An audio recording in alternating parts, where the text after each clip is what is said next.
Morning. How you doing? Pretty good. We were supposed to go to the football game today. Um, and I mean, I'm not that big of a fan, Hmm. and we begged out. Because Good. Well, I'm glad you're here. it's snowing. Well, I mean, when I was younger, going to a football game in the snow was great fun, but That's past right. that It's the by about a snow, isn't it? decade. Yeah. Yeah. So how much did you get?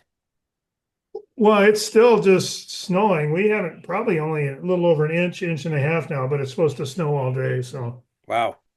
Wow. And Yeah. I mean, it'll be fine for people who like that kind of weather. Just even the thought of getting there on the interstates and back is, Right. Right. not that fun. Right. Yeah. No, I checked when I kind of checked all my stuff this morning. I noticed it was snowing in St. Paul. Yeah.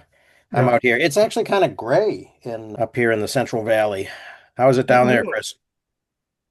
Yeah, I was gonna say you look like you got a whole new office. I did. Yeah. And This is then my I was like, wait, no, this is Dad's space. So it it's is. like it's got another 20, Wow. 30 years of curation. Right. Yeah, we were just talking. We were having a cup of coffee, and we were just talking about the organization of the books because there's books there, there's other books there, there's other books over there, and I asked her, I said, well, so when you get new books, do you integrate them back? And I said, nah, that wall is kind of Fixed. fixed. Well, I see Steven Pinker's was it Enlightenment with the blue cover and the orange stripe Oh, you do? Yeah, off that's a off to the recent one. right. Yeah, so that pile near the desk is a more recent just stack of And things. Yeah. and then I see like two or three of the and their names are going out of my head, but the historian couple Will who and wrote Ariel. Yeah, he said Will and Ariel Durant. but Yep. it's not, it doesn't look like the full set, or it's the full set doesn't have all the jackets. Right. Yeah, Yeah. all the brown stuff there that's the rest of the full set. Yeah.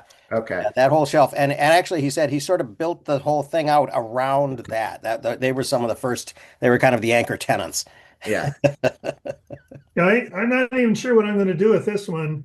Like I said, I haven't probably bought a book in a decade almost. Yep. So, Yep. I'm not sure I like that one enough, although I did highlight in it. I'm not sure it isn't going to half price books soon. yeah, Yeah. there you go. Yeah. Well, Say, Eric, I highlighted and wrote so much in it. I don't think anybody else is going to ever want to read my nobody will want copy it. Yeah. again.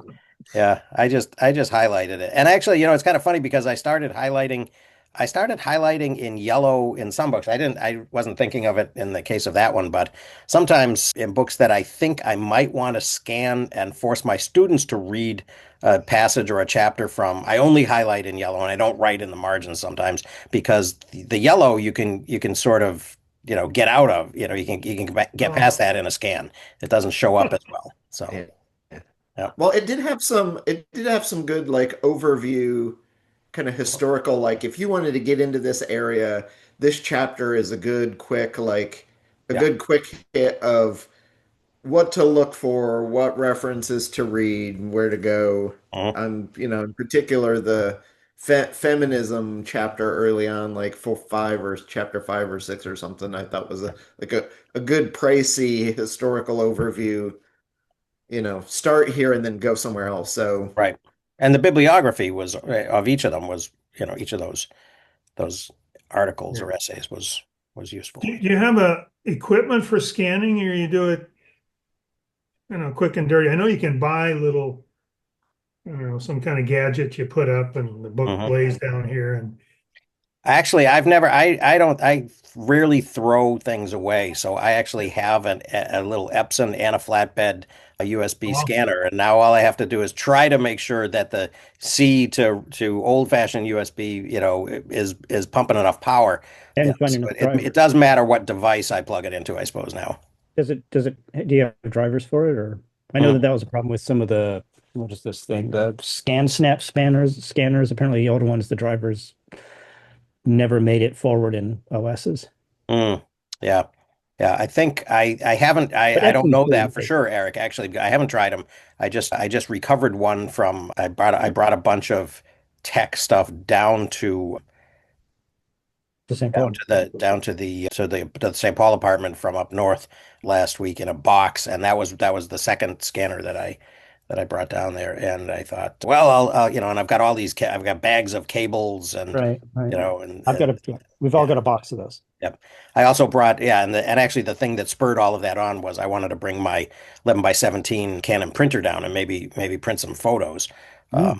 But I'm not sure that I actually have the power cord. It has one of those funky connectors, the little connector on the power cord. So I may have to actually go out on the web and replace that. eBay or Granger or something probably has it.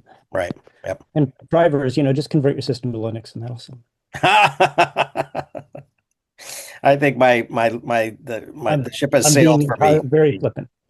The ship has sailed for me for Linux. I failed the Red Hat certification test, so I got close, but no cigar, I guess. But so that was the end of of that dream, that I would be a Linux administrator. And all for the good. All Yeah, for the Yeah. good. I suppose. Yep. Yep. Yeah. Every ending is a beginning, or every failure is an opportunity, or whatever they say. Yep, all those things. But worse, you still know just enough Unix and Linux to be dangerous. So, Yeah. I feel like I know enough to open terminal and try not to break things. Mm-hmm. Yeah. My Mac. Wow. It's very, I mean, for me, that type of stuff was always very kind of specialized knowledge. It resided in short-term memory, and it kind of bled away very quickly. I mean, at some point I could use the line editor in DOS too, but put a gun to my head and I would not be able to do that now. So we got a new thing here, and Tim has decided this is not interesting enough to join us for. So he's going to be sitting this one out. Okay. All right, well, we can, the human economy. the human. Oh, the pink. Okay. I'm sorry. Yes, Thomas. Yeah, we were talking about the things on my father's shelf.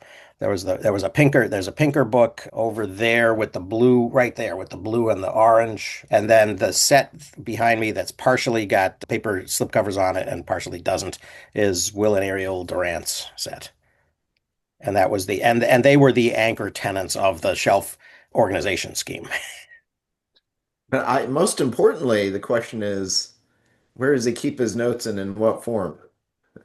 Because I see a few little little boxes there on the side. A lot of them turn into those memoirs, and Okay. they go into they go into the form of single page daily essays. But yeah, there are some boxes down there too. Yeah, I don't know. That shelf actually looks a lot looks very similar to the pigeonhole boxes that my friend Millard Kaufman used for his screenwriting work. And he had, dozens of shelves that he had screenplays he was either working on or finished, and multiple drafts. Wow. Interesting. Yeah, it'll be, he said, well, when it's yours, you can do whatever you want with that. And I said, well, I'm not gonna change that. I'm going to like go on safaris in that in that space. It's like, okay, today I'll look at that shelf, and and another day I'll explore that one. And because what's in that section? I don't know. I mean, I don't even know That's why it's exploring. What the logic of it is. Yeah. At some point it had, and then you get just so familiar with things being where they are, I suppose. And for me, it's always, it always seems to be like when I move, I think about the organization of my books. So when I moved from up north to St. Paul, I did, brought down books, bought shelves to put them on, and then I was deliberate in where I put them. But even now, that's, it's only 18 months later, and that system is kind of fraying. So, everything is good as long as you're not arranging them by color. Oh my God. I was watching somebody's podcast, and oh, I think it must have been like Crystal Ball or somebody, who's sort of more in the news space than in the philosophy space. But yeah, I noticed that her shelves behind her, if they were even real, were color coded. It's like, oh my God. That's not as bad. I saw one guy, and he specializes in storytelling, and he interviews authors, and Hmm. he's got a big enough YouTube channel that like the first one I watched was Susan Orlean, so he's getting like really high caliber people, and he's got this massive backdrop that's bookshelves and then the two chairs and they sit and chat, and it's incredibly well highly produced. Hmm. Hmm. And the only thing I could see was he had an Underwood 5 typewriter in the middle of the shelf, but it was not free and unencumbered so that it was sitting at the height you could type and write on, Hmm. but he was using it as bookends with Right. books up against both sides. And I'm like, that just like you lost me right there. I remember when you commented on that. Yeah. can't I take saw you your post there. seriously. I Yeah. chuckled. Yeah. Yeah. And it No, was a I- very crisp, it was a very crisp thing to notice, if I may say. Yeah, it's It I was. just Yeah. in fact it was such a weird thing that I think when I commented on it I wouldn't expect anybody I would know to see it, so I'm impressed that you did, Dan. Yeah. Yeah. No, I do remember seeing that. Yeah. That was, Crisp. RSS. Oh, okay, maybe Uh-huh. that's yeah. Yeah. I get you. Yeah. I get it a couple different ways, a couple different times a day. So yeah, no. it's hard not to see it. Yeah. Yeah. So, yeah. So here we are with Sam Altman. And I didn't make it to the end of the assigned reading this week, but I did. I was sort of surprised because I had sort of forgotten the whole, the thing, the coup that she kind of talks about in the introduction. It's like, oh yeah, that happened, didn't it? And at the time, I was very sympathetic. I thought, oh, poor Sam. Well, and that's the thing too is what kills me is in reading this, having lived through all of those kind of big seminal news moments, it's interesting to see someone kind of recap them all that I should know more or Mhm. less the story, Yeah. but in picking it up in fits and spurts and not caring too much about the individual players, there are Right. pieces of the story you don't pay attention to or don't know, or the things that in looking back on it, I remember them, the hey, we have this, desire to have AI for good. Mhm. Which then when you're watching it in retrospect, knowing what Elon Musk is all about, you're like, it's like, how did I even like vaguely take that seriously? And then even worse, once they've like re-ensconced it, which I think is right at the end of chapter 2, like, here's the point where we're turning it into a for-profit company, but we've got all this stuff and all these employees are bound at certain levels to hold us to our mission. And it's like, it's a lot of lip service, but for what good?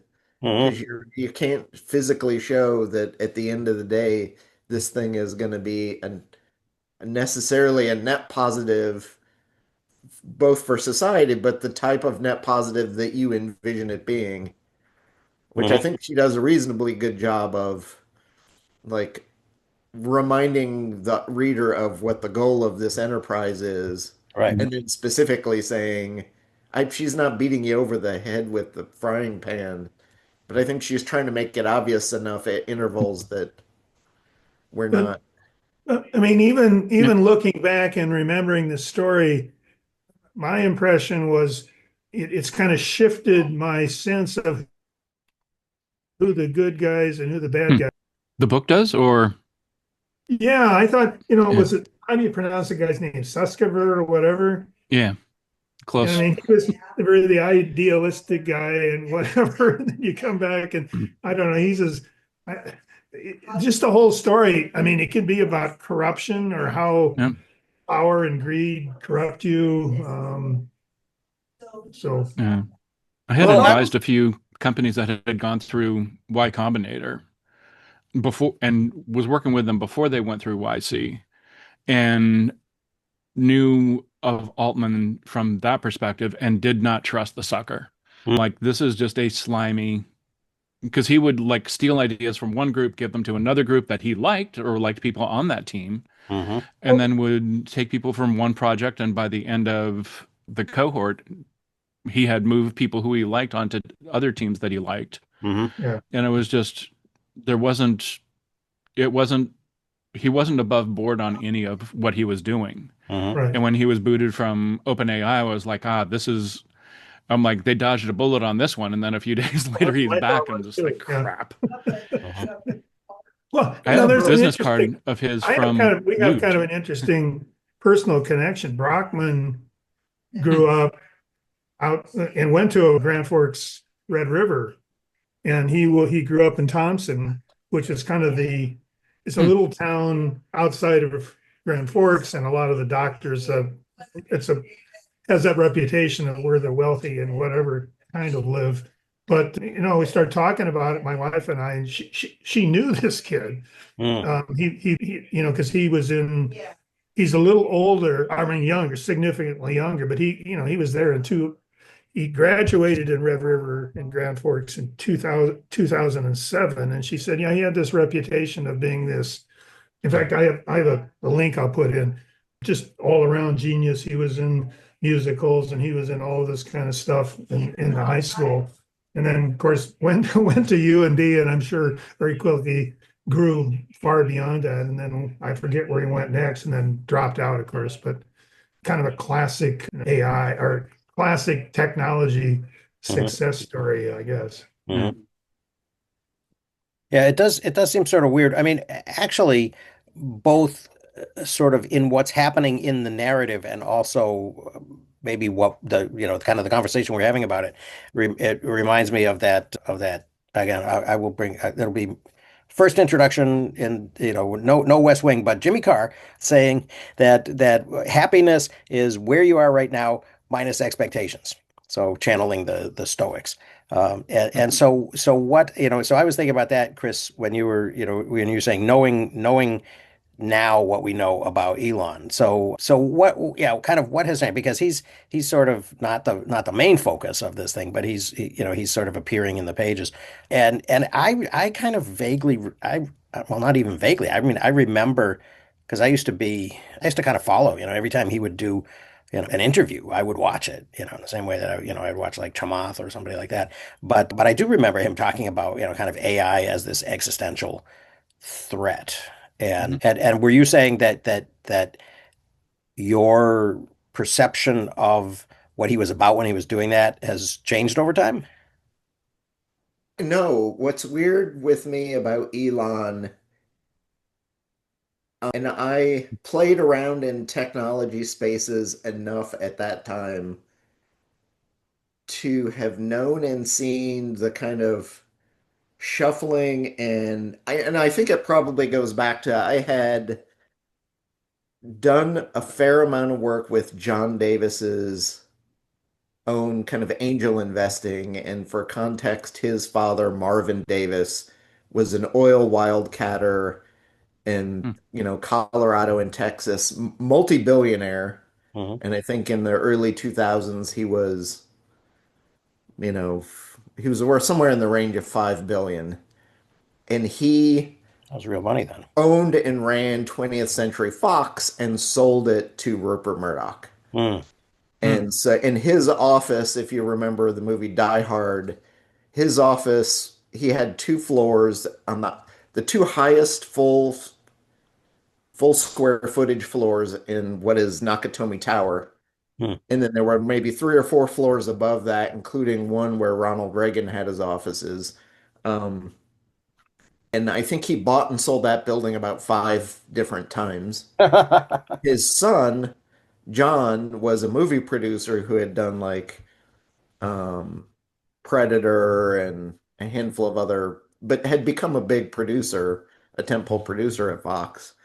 Um, so I had worked with them on the movie side, but because of what I did with the company, I also would work with his angel investing group. So I saw a lot of the crazy that was happening even a decade before.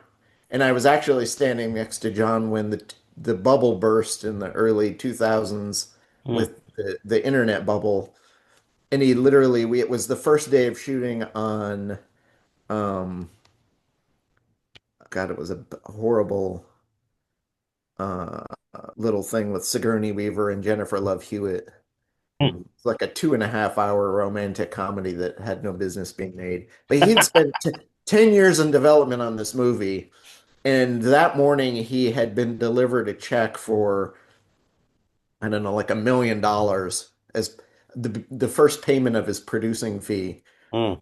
And he's looking at his Palm Pilot 7, which had the internet capability enough to read the news. And he literally is looking at it and he says, "Oh shit, it looks like we're making this movie for free." Mm. Because the bubble had burst that more, starting to burst that morning, and he knew off the top of his head that he had lost more than the 3 or 4 million the movie was going to make him. Like, and then without batting an eyelash, he asked one of the PAs on the set to go get him a bagel. Like, he really does not care. Um, but having seen that and watched that kind of, hey, go in and, you know, the mantras of fail fast and you just use the experience to do the next thing and keep failing and failing upward, which cisgender white men have always been incredibly good at doing. And venture capital is set up specifically to allow that easy runway. Mhm. Apparently, the people who fund it all have enough fuck you money that they can just keep funneling it in, and they win more often than they lose, so they can allow that to happen. Mhm. And I had options to go down those paths and didn't take it because that kind of failing up just didn't, there was nothing interesting to me in doing it. But Mhm. I knew very early on watching what Elon Musk was doing was another variation of that. So I never trusted him and I never bought into that like tech bro culture of, oh, Elon is so cool. He's doing these fun things. Yes, he was doing, you know, exciting things like, hey, let's go build a space company, Mhm. which is interesting, but it was the how and the why he was doing it that did were the total mismatch for me. So Mm. I always said, in fact, for years my wife wanted to buy Teslas and I was like, no, we're not. That's not going to be a thing we should do because it'll look bad later. I know it. And so I identified, I didn't know he was as crazy as he was, but I knew there was something wrong with who he was and what he was doing and how he was doing it. Mhm. Mhm. Well, is there anybody that came out of that particular incubator, that PayPal mafia, kind of incubator that it was less that way or was not that way? I mean, it seems. There's two that are fairly solid. Reid Hoffman, um, although reading some of the stuff he's doing lately Yeah, is lately I would question that. it it yeah, because and actually there was no I was going to say there was something in the book when Altman was it took me like two reads of a passage because I thought Altman was trying to get Hoffman to do a Bitcoin, Mm. but then it wasn't Hoffman. He was just like throwing ideas out. Mhm. But like Reid Hoffman has had some like some of the advisory things, and he just had a recent interview with Tim O'Reilly that I was like, it was one of the few things that I was like, I'm not really confident in in about half of what he was talking about. Mhm. But his class that he ran at Stanford and his interviews that he was doing, that was really, really good. Mm. And there was just really good information, really good focus. Um, and then I can't remember the one who doesn't get talked about a lot is actually really good. And I know people who know him really well, and they're like, yeah, he's come in and advised and helped turn their startups around. And they're like, we really think a lot of him. But it's like Okay. the other ones who are very vocal. Vocal ones are the ones that are really nuts. Mhm. So was that somebody in addition to Reed, or were you saying that Reed is the one that people like to see come in? No, another one. Lev. Let me see if I can. I can never remember his Levchin, name. Max. Yeah, that's him. Yeah. Yeah, he's really well liked. He's like the quiet one though. Yeah, very down to earth, thinks Mhm. through things, takes sane approaches to things. And he was supposed, I knew people that were at early PayPal, and they were just like, and they were there right as Elon was getting the boot. Mhm. And they were just like, Elon was not, Teal was like mercurial and was trying to always run things, but never really seemed to have a good understanding of what he was running or wanting to do. Mhm. And it was usually Reid Hoffman and Lev who were, and Max who were like stabilizing things. Mhm. Well, And that so it just, yeah, that's so. There's a section. I think it's the end of chapter 2. I think before they reform the company, and Bill Gates is considering or mhm, wavering back and forth whether he should do it or not, and they go to Reid Hoffman to kind of save them. yeah, So it just looks like in this digital version I've got it says page 77, but I'm not sure how closely that close comes Mhm. to. But it says, Reid Hoffman was initially reluctant to invest more in OpenAI when it had no product or market plan, he later hmm recanted.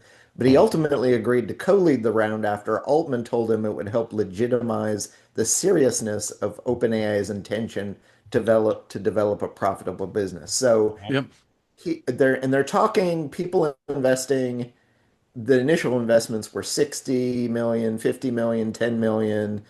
It yep, doesn't say how much Hoffman put in, but presumably at that point more. yeah, So Mhm. Hoffman's got enough fuck you money. And I yeah, literally wrote in the margin Ponzi scheme Yep. because he's like, I don't know where this business is going. They don't have a plan, but because these are my friends and I know these people, I'm gonna invest because it seems like they might have somewhere to go. There's some yeah, businesses So around. he's dropping over 50 million into a company that literally is pie in the sky. Mhm. hmm With I like we don't even know what a possible product might look like Mhm. other than we want it to be ethical and we're willing to pay 80 to 100 people quarter million each a year Mhm. to do this work. yeah, Like, so that kind of Ponzi scheme, is reminiscent to me of, the biotech blood draw, what's her name? That, Oh, right. Yep. who's in prison, and I'm waiting Theranos. any Yep. day now. Trump is uh, going to pardon her, Yep. surely. Or another great example I keep thinking of when I watch this, and they talk about, Steve Jobs is the reality distortion field. The difference was Steve Jobs was actually making a product that did something good and interesting and was unique. And yes, he was good at marketing, but he actually had a product. Mhm. But that type of personality, the Sam Altman personality or the Peter Thiel, Mhm. is very similar to the example of Adam Newman at WeWork. Like, mm, hey, I've got this idea, and he's selling the idea more than he's actually selling an actual product. Mhm. yeah, And the actual product turns out to be not worth as much as what they're pouring billions of dollars into. Mhm.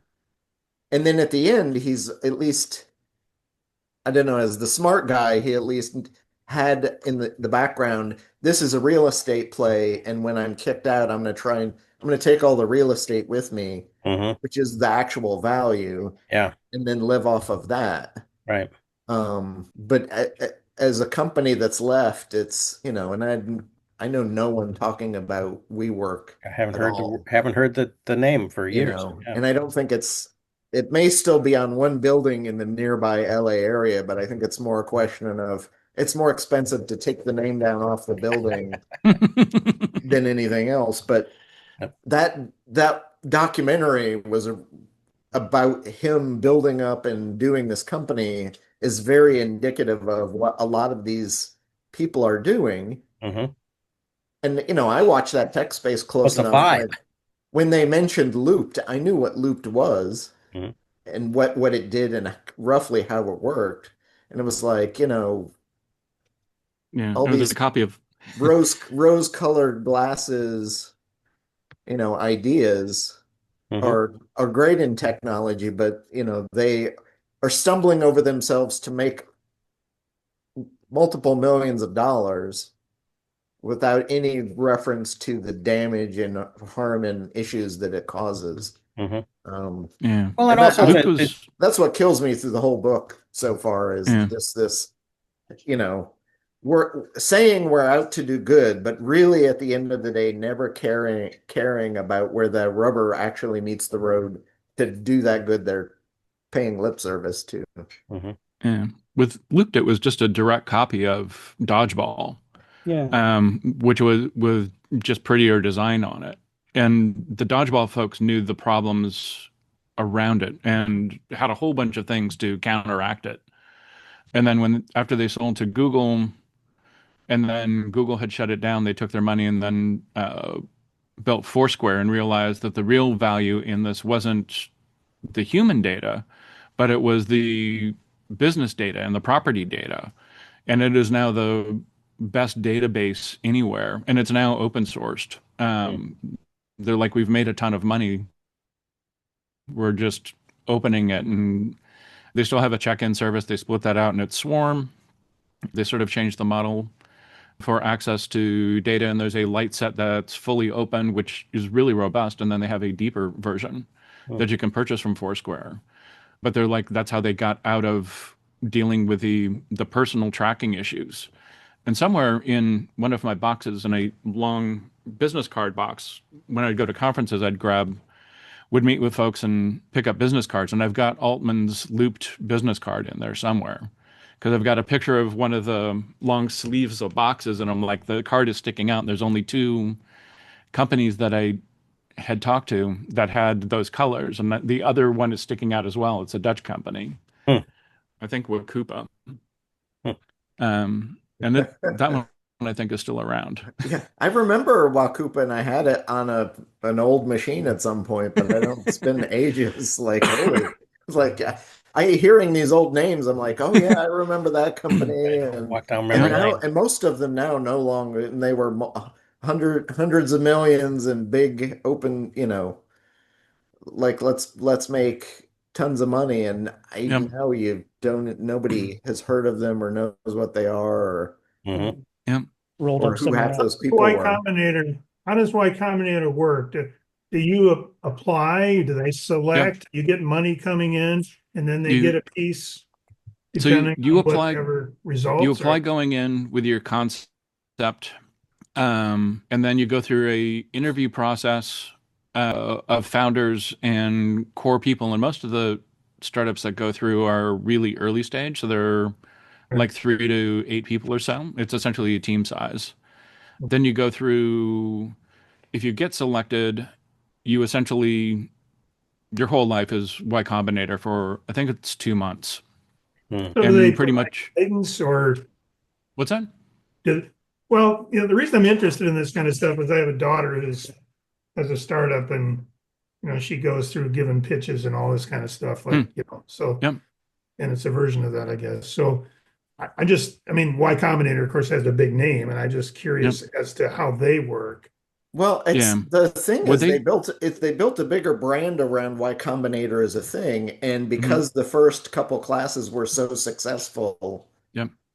out of luck or because of where they were and where the They people attract were who money were using because of their name. they Um, attract huge amounts of money, but the system loops through so quickly Yep. that either you immediately succeed or you totally fail, Yeah. and they give you access to investors and people who've done it before. So it's like you're a CEO of a tiny little startup, but you've got the advice of the Bill Gateses of the world trying to help you Yep.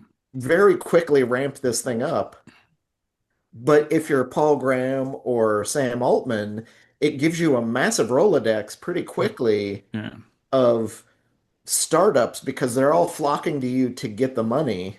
Mhm.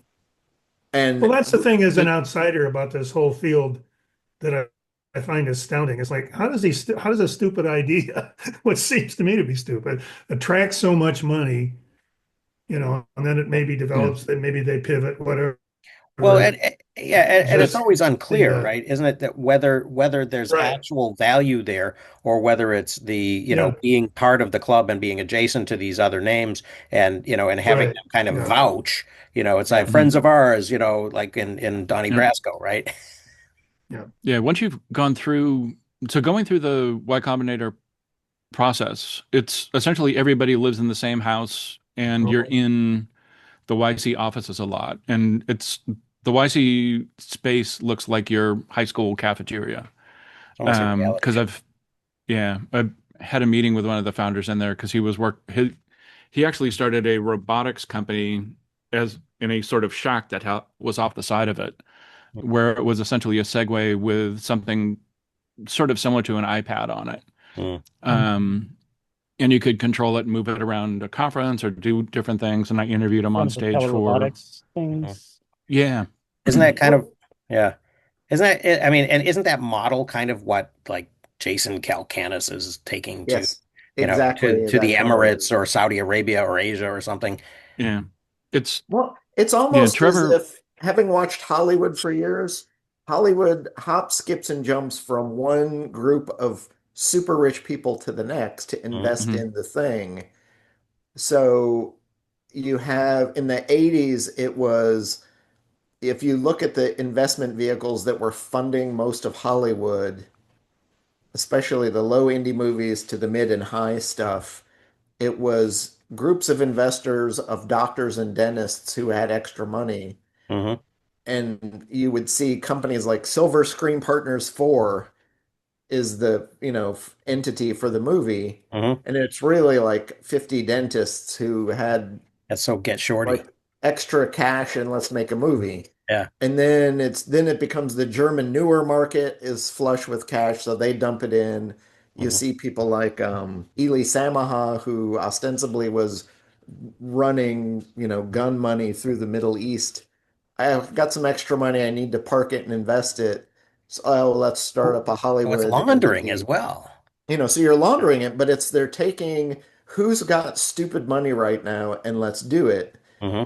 But when you look at who owns the individual studios, so in the 90s, 2000s, um, Universal Studios was essentially a garbage company in France, owned it, and that was the mhm, source of money. Mm. Sony was Coca-Cola money for a while, and then it became through Columbia, and then it became Sony of America, and it was the electronics giant that owned it. Hey, we need content to sell our devices, Hmm. and it's a music and a movie play because those are all the devices we're making.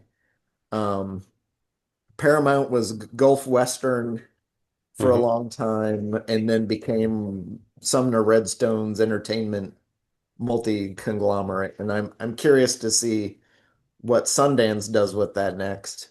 But it's, Hmm. hey, we have stupid FU money. Right. How are we going to invest it? What are we going to do with it?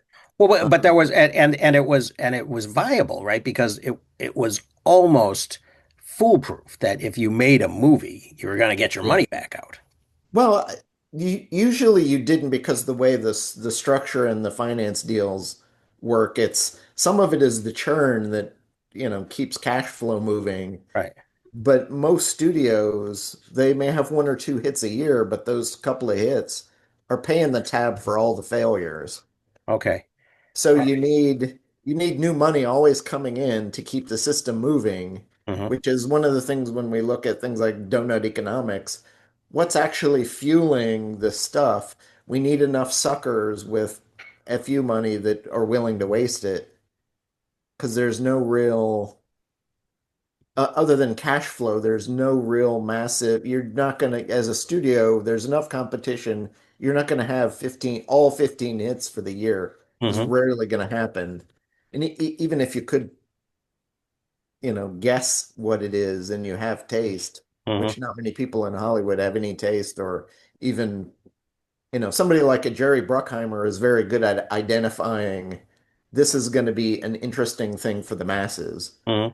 He's very good at that, but he started out with his own personal money to be able to survive in the system to do that. Mhm. And then, like Sam Altman in this book, when you've got Y Combinator and all the big talent is flowing directly to you because they want the money, Mhm. it becomes your hit rate goes way up You become a because siren server. you have more shots at what the interesting ideas are, but also the people who could potentially execute on those ideas. And Mhm. that's exactly how Hollywood runs, is who's bringing you ideas, and then are they talented enough to execute? Which is why once you have one hit in Hollywood, everybody will invest in you.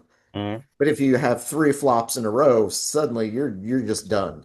Mhm. Nobody will, you're once you make, the movie Frosty, the chance that you play Batman again is, next to nothing. Mhm. So you spend the next 20 years hoping for Birdman to show up so you can, an Academy Award maybe or a nomination and have a second career. Yep.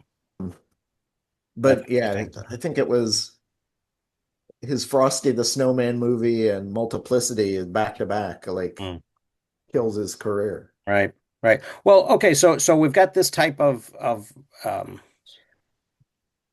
money printing machine thing going in this story. And but then, and I mean, going all the way back to the introduction and this, this coup that happens. Larry Summers, who's now, just recently in the news for, for getting off the board. How does that, what's that move all about? Kind of let's bring this guy who has some, who has some cred from another world into. Well, Schumer too, right? Hmm? Schumer's mentioned in one of the Yeah, Schumer shows up in the Yeah. office at some point. Mhm. again one of Yeah. the chapters. So there's just Well, that all was these also weird- that was also the story of Elizabeth Holmes, is she's able, That's right. with Yeah. enough charisma Mhm. and an interesting idea that sounds plausible, even though like there's no science to back it up. Mhm. She is able to go to big famous people and get them to invest.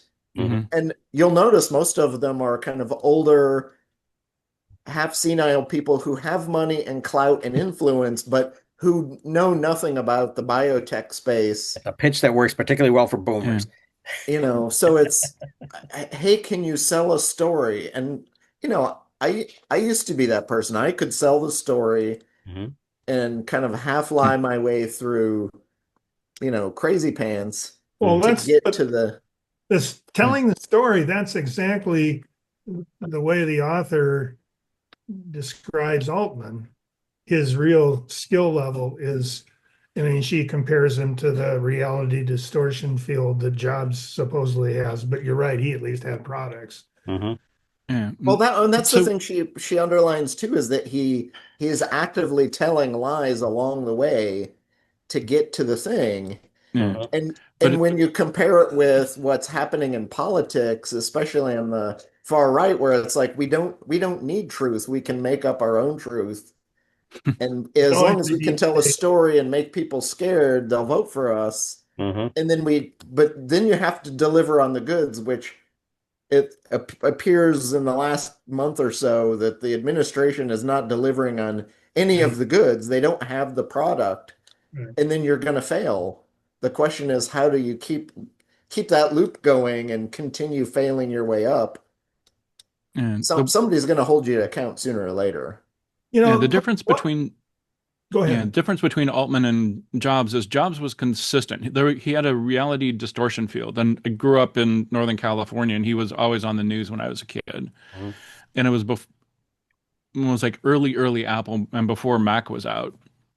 But he was always talking about things, and I'm like, oh, this is the way that things are going to be. And I did not go into computer science because I'm like, we are soon going to have computers that are going to be so easy to use. Computer science is going to be like getting a degree in making pencils. Mhm. I'm just like, okay, I'm going to focus on something else. So I focused on communication because all the problems that I could see all sort of came out of bad communication, like malpractice suits, all sorts of different things. Mhm. And if you could understand how to communicate and what that whole world was about, that could apply to technology or whatever. And I was already coding in like 83 and had sort of self-taught, and we had like learning basic in high school as part of math class. But like Jobs was consistent in what he was talking about and had a wrapper that he would put around things as this is the way that things are going to be, which sort of created buffer space for Apple to fill into it. Mhm. What Altman does is he tells everybody a different story, and he tells people what they want to hear. And Karen Howe's really good at surfacing he that capability, and which he had honed, of You could read figuring people. out who people are, what drove them, and how to get them, tell them exactly what they wanted to believe in him more and Yeah. give him money. Well, that certainly And seems to be the case with Musk. And yeah, then even more importantly, how do you leverage that from your looped day job, which he then he lies and makes enough friends that he can abandon that, take a $5 million payout, and then it's not looped is not a thing anymore. It just not it right. may exist, and Mm-mm. it may be a workaday something that's got some income with for employees, but it's It's not gone. it's not a unicorn, certainly. And you leverage that into becoming the head of Y Combinator.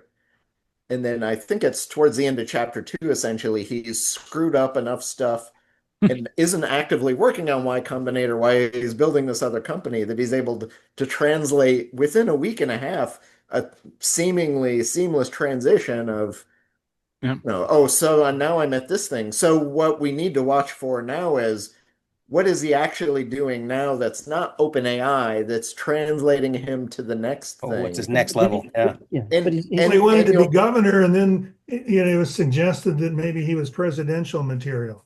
Yeah, and that's the thing is he did the Y Combinator means testing, like, oh, we'll get some focus groups. Could I become the governor of California? Yeah. And when you're doing That that, blew my mind. Yeah. in the well, part of Are you the kidding me? In what part of the world?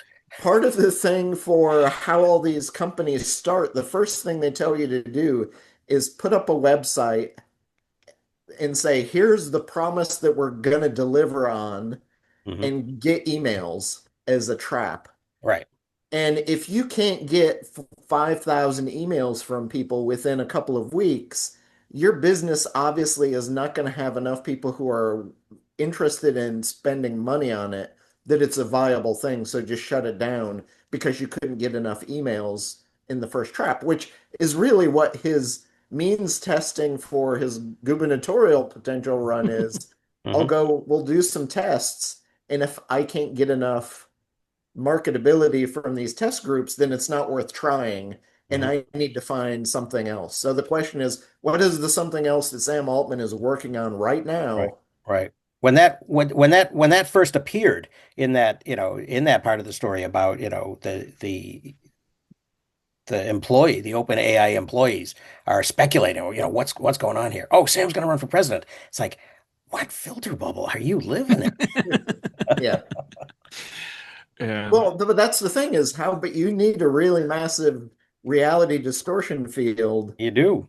to become a politician Hmm. or or what they call now it's called platform. So if you're in the publishing industry, if you're an editor at a big five publisher, you're looking for people who have a platform, which is Right. why it's easy to sell, autobiographies for musicians and Hollywood movie stars is Hmm. they've got enough people already Right. watching them. Right. If they write a book, will sell enough, there's no loss Hmm. possible. But the issue becomes now if you're, Mick Jagger and you're going to write your memoir or somebody's going to ghostwrite it for you, Hmm. you're going to sell a certain number.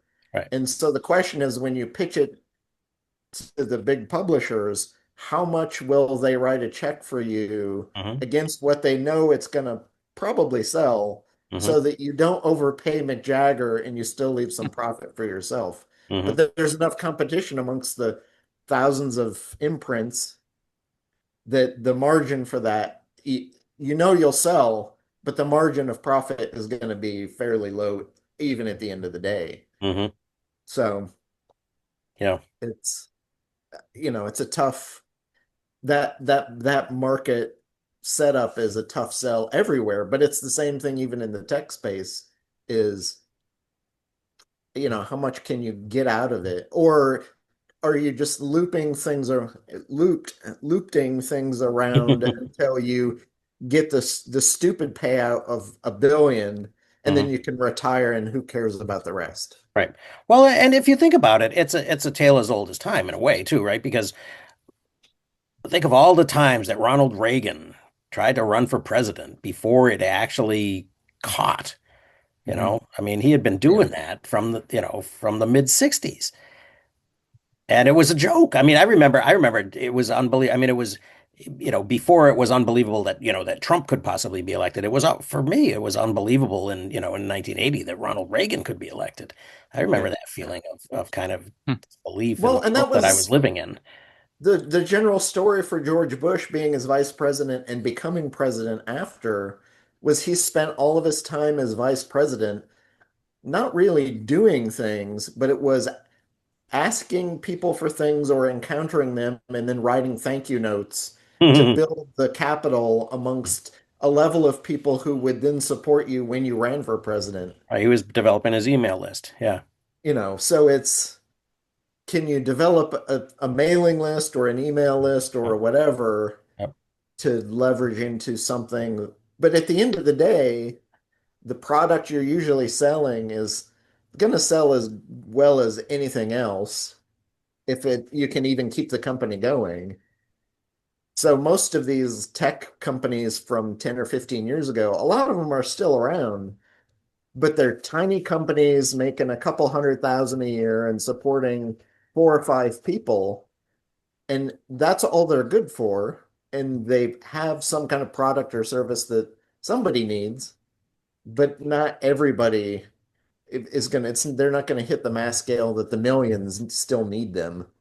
Well, has it? I mean, has this whole story been altered by the fact that there isn't really the same type of exit that there used to be, right? That Mhm. I mean, the talk of the last couple of years, and especially in leaving the Biden administration and what's her name, Lena Khan, and moving into the Trump administration was, so what effect does that have on M&A activity, and what effect, I mean, so is there a way out for one of these new companies that involves something other than getting, sucked up by Google? And what are the consequences of that and of that Yeah. change?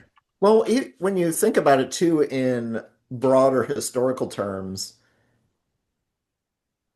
you can look at corporations as entities Hmm. and see how long they last.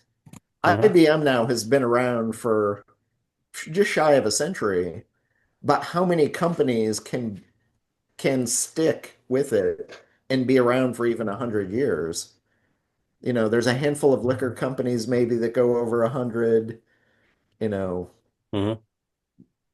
a few, oil companies maybe, but it's very, very hard to near impossible, not only to just start a company and stay in business for 1 or 2 years, much less 10, but how do I mean, Evernote is a good example. Like when they started, that CEO's goal was, I want to be a 100-year company. Hmm.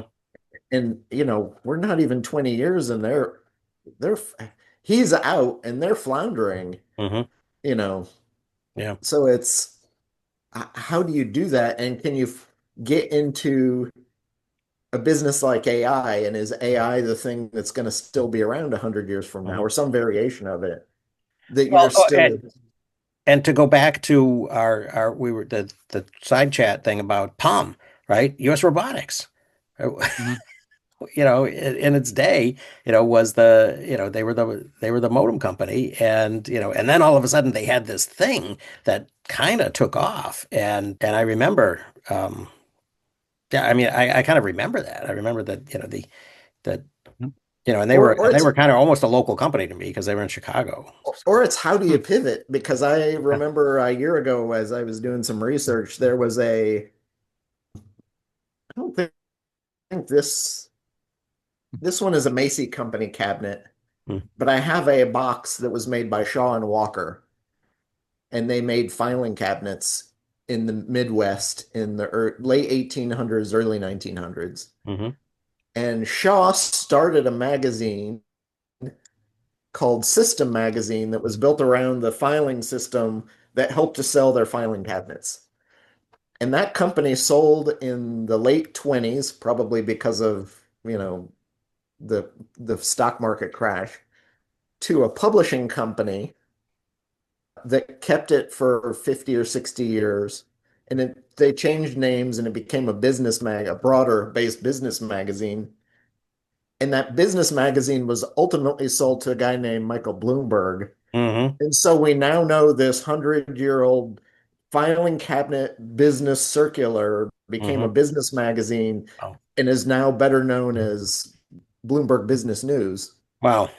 So that thing has been around, but it started with a, a paper-based database Hmm. that lived through the shift from paper to computers Yeah. and then computers to bigger information. So information was obviously a good business to be in, but that the company name didn't stick with it Right. for 100 years the same way. Or another good one is the Mem Index. Yeah. I think that guy started, as far as I can tell, somewhere around 1903. Yeah. And I have evidence now that it made it through the 60s Uh-huh. because, But what is the it that's there? I mean, that's the thing that I wonder about sometimes is, well, he's selling. is there a thing that that this original core actually contributes to the later stages and later Well, iterations? in his case, it was a daily calendar thing Hmm. on index cards. Right. And I just saw Gloria Steinem before the election posted her Mem Index card from November 4th, 1960 Yeah. Hmm. that said vote.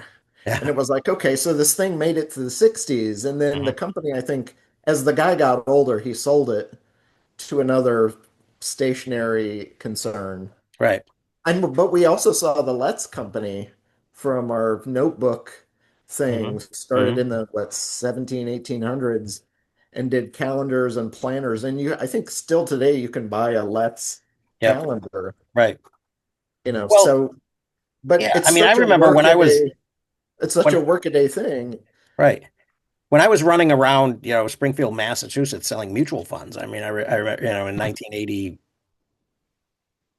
or 4 or whatever it was, I I remember buying, the thing that was gonna really, put jet fuel behind my efforts was this day planner thing, right? And it, and then, and so there's, and there was this, there's this sort of weird chronology or kind of one thing leads to another sort of a story about that thing becoming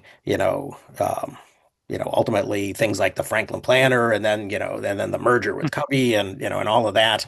And then but I'm also but and so in that sense I can see that there's a thread of the ideas develop that kind of organize the original thing developing. There are also these weird little niche worlds, right? Where we're having a great database of potential users and having a good email list is super valuable, right? I mean, like think Hmm. of God, Investors Business Daily. I mean, they have been Hmm. around forever and they have a little kind of a core constituency that buys into their sort of philosophy, but it's very small, it has some type of durability and it continues over years and years and decades. Well, that's the thing is, what if you're going to pick a career, go into something that will always be there.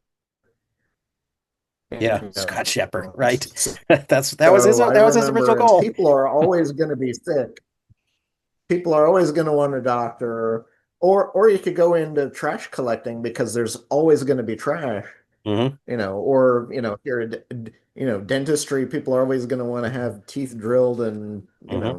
Yep. But what are people gonna need long term? Yeah.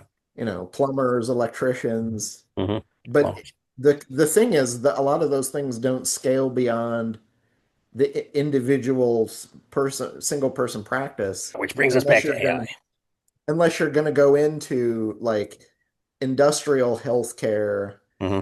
and insurance, and Hmm. then but then you're siphoning money off of a system to make money for yourself Hmm. more than you are because, oh, we're here because we want to help people. Right.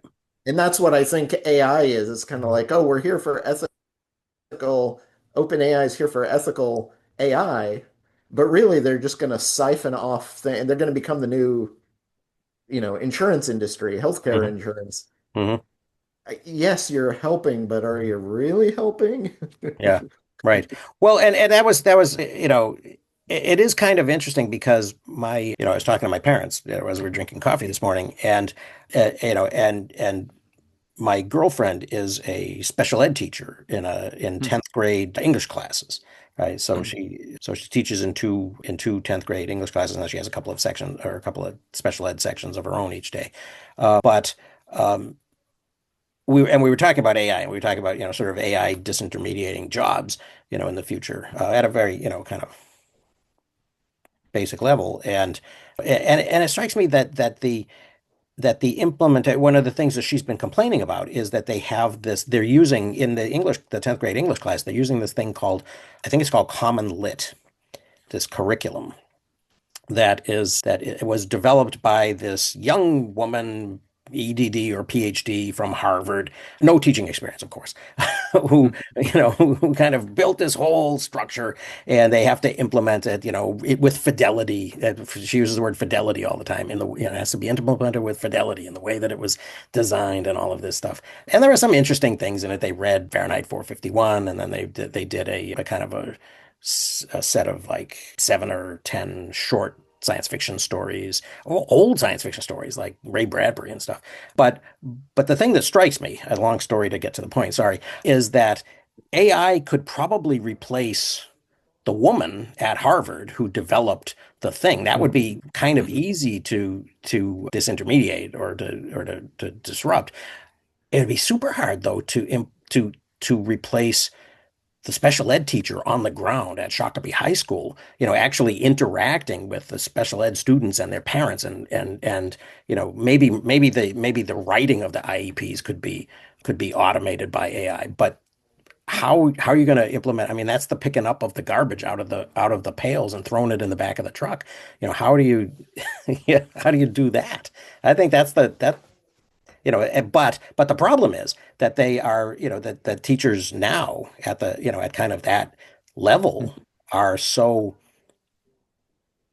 low, kind of on the totem pole as far as respect, and you know goes, that they're going to be told just to implement the diktat of the AI, probably. Yeah.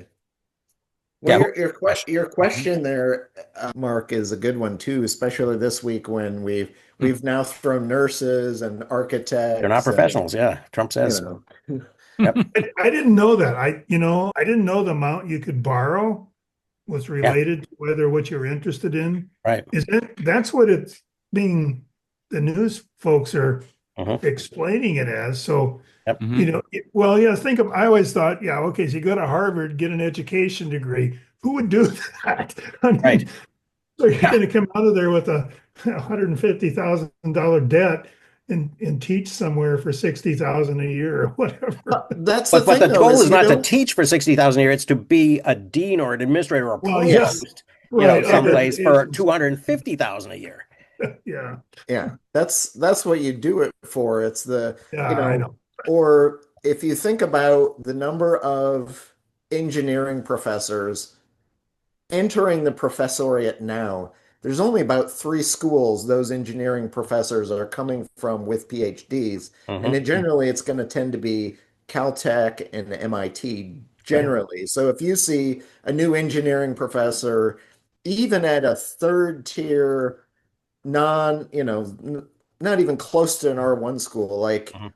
I know Caltech engineering and biology grads are getting PhDs, and they're going to teach at Cal State Northridge. Yeah. Because there are no big great jobs out there to begin with. Mhm.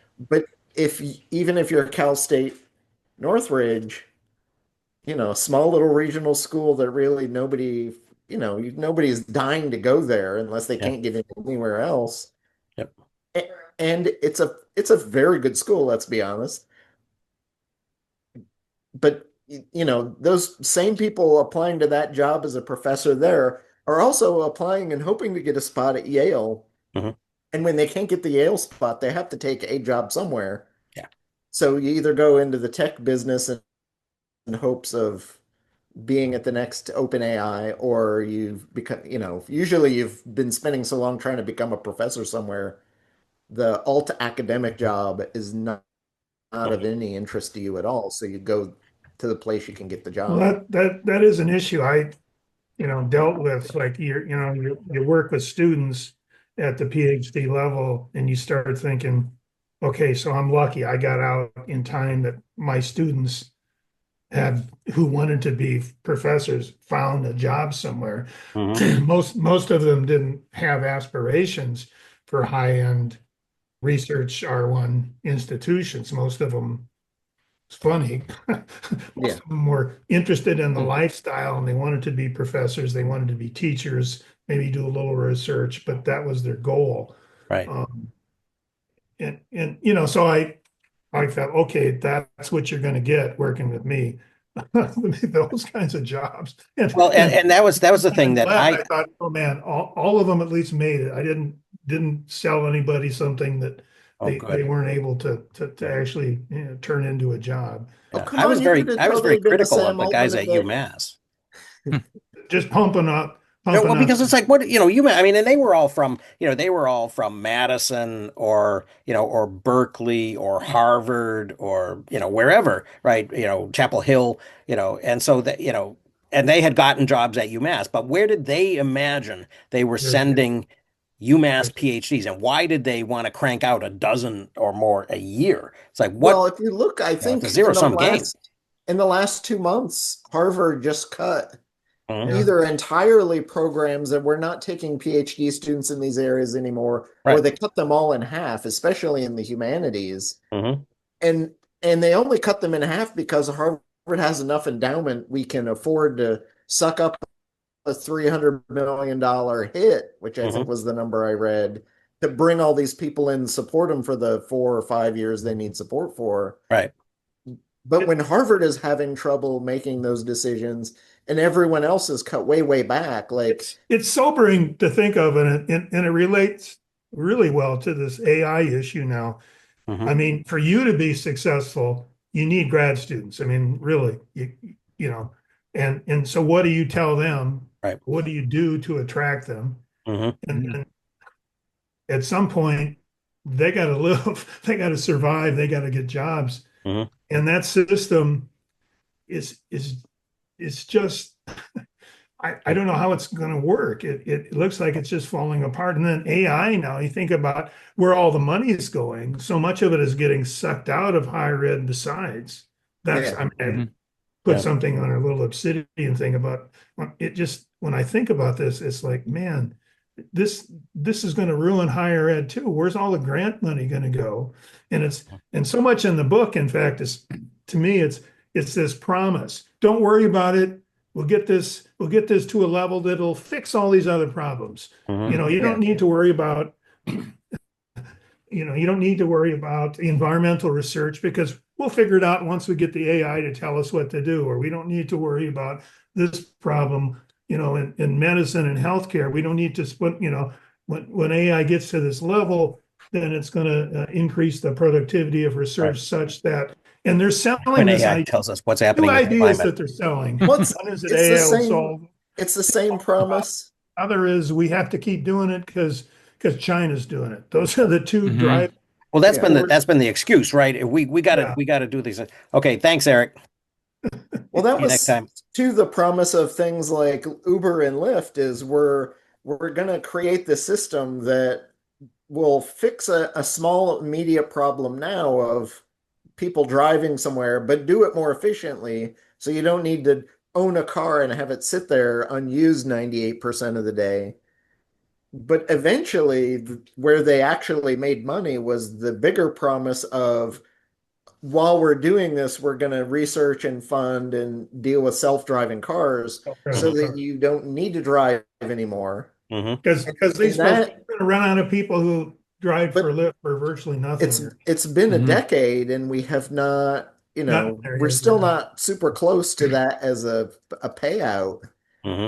But that it's that kind of false promise. And I think some of it goes back to Ridley's book, The Rational Optimist. Like roughly since the Industrial Revolution, like things have been slowly getting better and better and better. And you might presume that every problem eventually will be solved. But the thing that It's just a sidelines, dangerous bet in Mhm. that you are eliminating your alternative.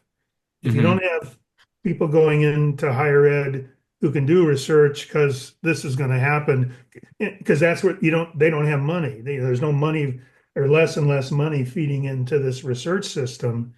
It's Mhm. like, man, you're putting an awful lot of faith yeah, in this AI will fix all of these things bet. Well, And you're putting a lot of faith also in, I mean, I was sort of joking when I said that, that climate's gonna, that AI is gonna solve the climate problem by, by crunching all of the data and giving us the actual answer.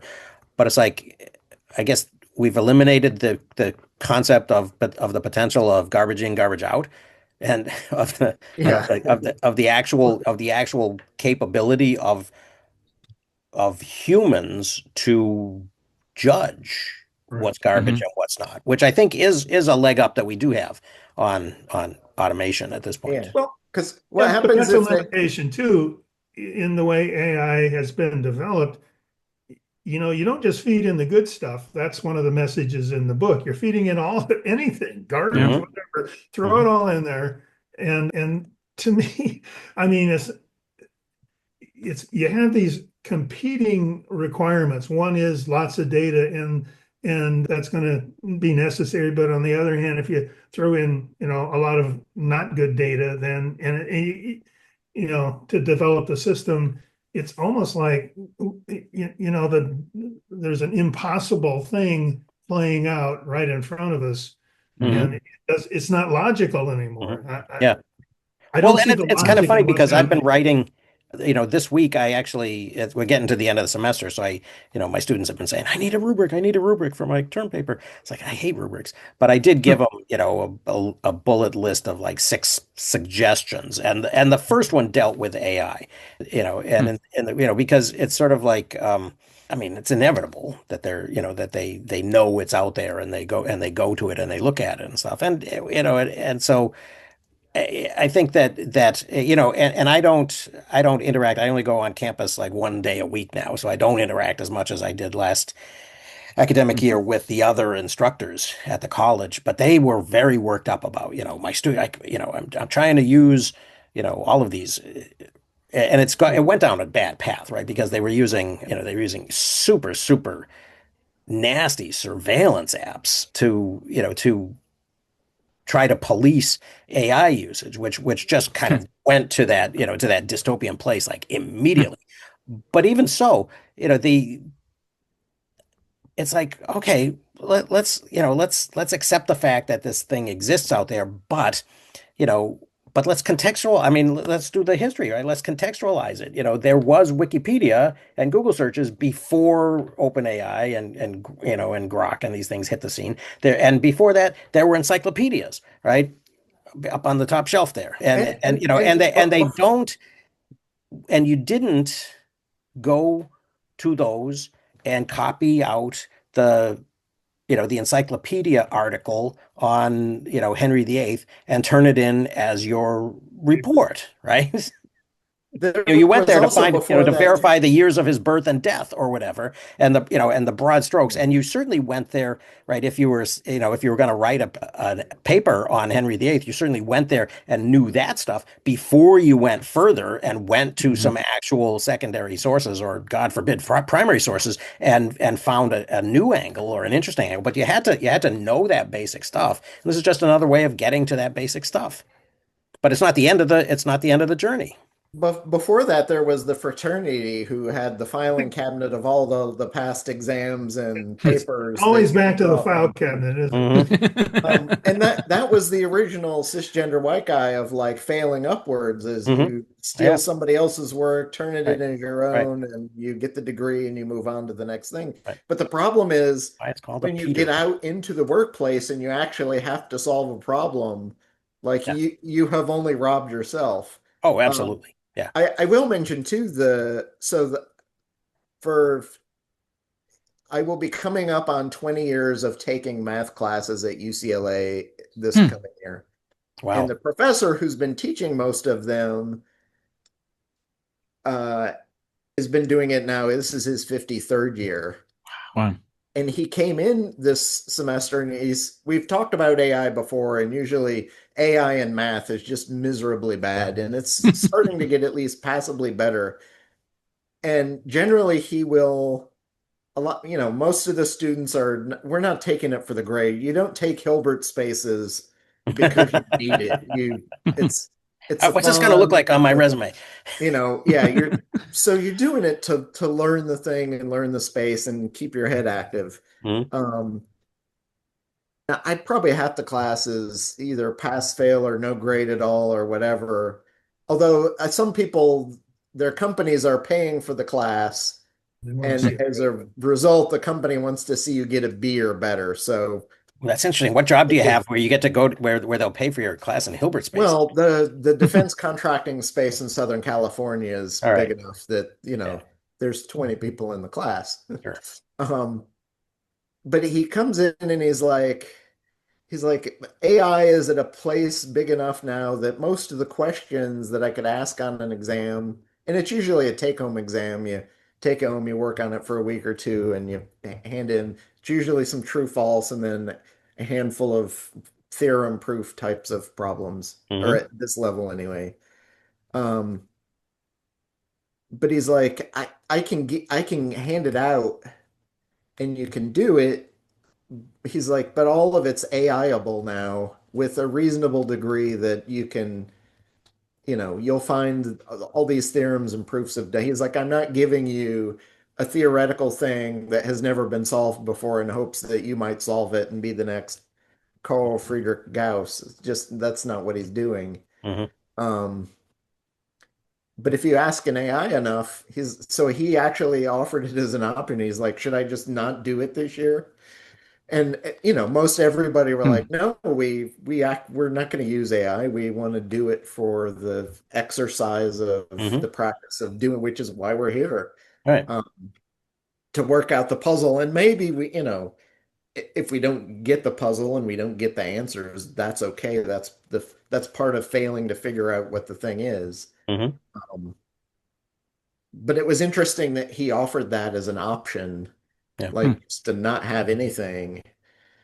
And it was like, it it's seems so defeatist to have a professor say that Hmm. for any class, much less a something you're taking to like expand your Right. platform of knowledge. Yeah. That like it's kind of like why bother? Hmm. You know, Hmm. what are we here for? Is the existential question. Well, it's almost gotten to the point where it's like, you know, why why forge metal? Why get an anvil and a hammer and a pile of coal and actually, heat up, a piece of metal and bang on it. It's not because there isn't a better way to get the product, right? So now it's become, so that really, I mean, that opens up a whole new world for, or a potential world if we can actually get that mailing list put together of these lifelong learner types, out there in the world, now that we have access to the whole world. Um, but it's got to be for another reason. I think actually the actual and obviously, Chris, your cohort is exceptional. Regular, college students at regular colleges are the whole equation has changed, and the whole model has Yeah. to change to to kind of recognize that. And Mhm. and higher ed is really dragging its feet. I will read You're that Inside Higher Ed article, but that Eric posted, but I don't have a lot of hope, Mhm. in looking at, Inside Higher Ed anymore, or the Chronicle of, when I go there. It's sort of like, come on, you guys. your metal thing reminds me of I have a book on my shelf called De Re Metallica, which is an old text written in Latin about how metal Mm-hmm. is done. Mm-hmm. Yep. Can you guess who has the most popular English translation of this metallurgical Latin text? No. Former President Herbert Hoover Oh, okay. Oh, translated it. Okay. And it's out there and it's a thing, but That makes sense. we don't I feel like we will never again have a president who really like deeply delved into an area of Mm-hmm. weird, quirky interest and then later became president. Like, Interesting. Yeah. you Yeah. know, Yeah. Oh, that's interesting. Yeah, yeah, the thing I have never been exposed to De Re Metallica. I have been exposed to a thing called the Blacksmith's Cookbook, yeah. which is very difficult to get a copy of, hmm. but I did Al- manage to find a PDF of it. Although ostensibly we have had presidents like, Reagan, who is an actor, like mastered that area, or Hmm. Yeah. Donald Trump, who was the master of real high-end real estate, you know, Hmm. but the question is, were they really masters at their craft for their thing before they got into it? Right. Or do we go, and is it better to find the model of Oh, Jimmy Carter could the apparently fix the a John sub. F. Kennedy, or yeah, and Carter was kind of a farmer and then translated, or do you go with the model of the Kennedy or the Biden, who were lifelong civil servants Hmm. who specialized and studied, or the Bill Clinton, Hillary Clinton, like Yep. we spent our lives in these areas mastering and Hmm. knowing the policy and how to get us from A to B. Right. Well, that was the thing that struck me the other day when I was thinking about after I had this conversation with my girlfriend about, social classes, and she was talking about, kind of lower middle class, upper middle class, and and I was thinking people who do work and people who manipulate people as Hmm. kind of the two, sort of the working class and the managerial class as another, kind of maybe another lens to sort of look at those things through. And are they actually good at being managers? Because most companies, you take the person who is really good at whatever the daily task is, and you presume Hmm. that, oh, they're ready, they've seen it, all the Mhm. things in the department, they know how it works, now let them manage. Mhm. But then that's a new tool set they need to learn and understand, and we're probably never taught how to manage. Mhm. Yeah. Or let's say if, the next president comes in and says, we're this AI thing looks lovely, but we really need to invest more in education. Mhm. We're spending way more than we should on the Defense Department, so let's cut it in half and let's take all those people, let's, cut something like the JPL in half Mhm. and take all those people at JPL and they're experts in science and engineering in their space, and we need more good teachers. So we'll up teacher salaries and take all those people and put them into education is an interesting idea, but none of them have been taught or know necessarily how to educate people. They know the area, but Absolutely. they don't know necessarily how to teach somebody who doesn't know that area at all. No, I And think that's so true. would you Yeah. be setting them up for failure to make that kind of shift? Well, and I do think that there is, to go back to the managing, people, line workers becoming managers thing.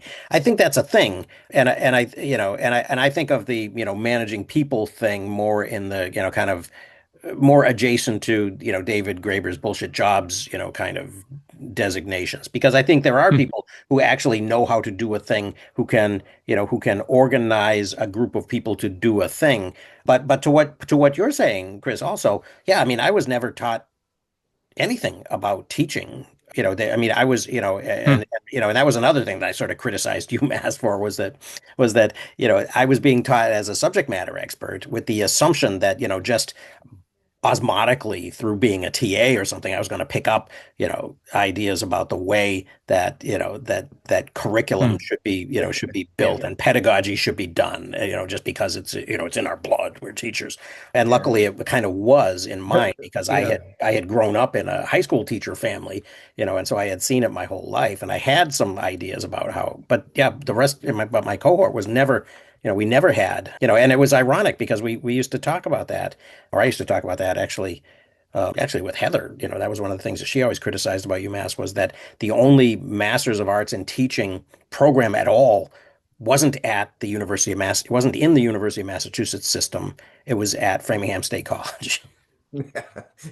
Hmm. So, and the first time as a PhD student or a candidate that you are faced with it is you're applying to teach at another university or college, Yeah, and they'll ask you for your pedagogical right. teaching You're theory teaching or you're teaching statement, philosophy. and you're Absolutely. Yeah. like, Mhm. I need a like, but so what do? You go to the internet and you swipe something somebody else wrote and you Right. put it in, and you Hmm. know, and then you show up and you fail slowly or you get really good because the feedback loop of Right. student review, Right. Yeah. Yeah. Or you, yeah, you know, you learn it on your own on your own time, you know. And there's a whole difference between, I mean, I was prepared originally to be a high school biology teacher, never did that, but at Hmm. least I did that. But then the translation, even from being a graduate student, small section lab session teacher, that Mhm. standing in front of 200 students is a completely different game. Yeah. Um, and you're right. I especially if mean, you're stage fright issues. well, Hmm. it's just yeah. But yeah, I guess, all of these things are interesting. You're talking about preparation, a theme that goes through a lot of the books about technology is how the coder becomes the corporate leader if Hmm. he can or she can. Hmm. Um, and there's nothing in sitting by yourself Well, yeah. hammering out code that prepares you to run a company. Yeah. Well, and Hmm. and that the people who can talk to people Yeah. somehow their status improves. We were talking way back, at the beginning, Thomas, you mentioned what's his name, O'Reilly. And Yeah, Tim O'Reilly. Yep. yeah, Tim O'Reilly. And he strikes me as an example of someone who sort of didn't lose his center, Yeah. in this Hmm. and kind of remained um retained the ability to to like do a good interview and to get to insights and to Hmm. and all of that in a way that actually when you mentioned him I thought of Kara Swisher and Scott Galloway because they just appeared on my parents actually have TV news and they were on something Hmm. as panelists Mm. and I think Galloway was pushing was flogging his book but I mean they went off into space, right? They sort of lost touch with, and I wonder how much that happens, not only in the world, adjacent to, to the tech world and reporting on it, and amongst the people themselves, because that, all that whole, kind of Y Combinator thing that you were describing earlier seemed to be very much about being adjacent to power and not necessarily Yeah. about not It's, necessarily about it's coming up with the interesting in the best book. idea. She asks, I'm there's sorry? this there's this question where Altman is talking about who gets remembered, Hmm. and his comment has to do with what position in a company, in a successful company, do you have to have so that anybody will remember your name? Hmm. And I thought that was Brockman that was doing it oh, because he didn't want to be was it him? CTO. He wanted Okay, to be yeah, president I of the remember that company. discussion. Yeah, Yeah. and that's kind of like, but even that motivation, that's reflected in the answer there is what I guess kind of what we're talking about. Hmm.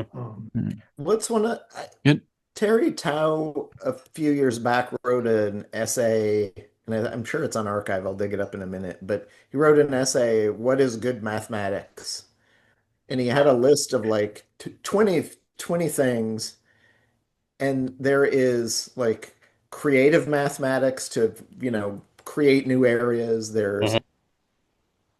There's elegant mathematics, so somebody can prove something, but there's a way to distill it down in its kind of most elegant, kind of beautiful form Mhm. and produce that. There's good mathematics communication, like how do you take and distill complex ideas down into easy to understand statements that the rest of the world can appreciate, Mhm.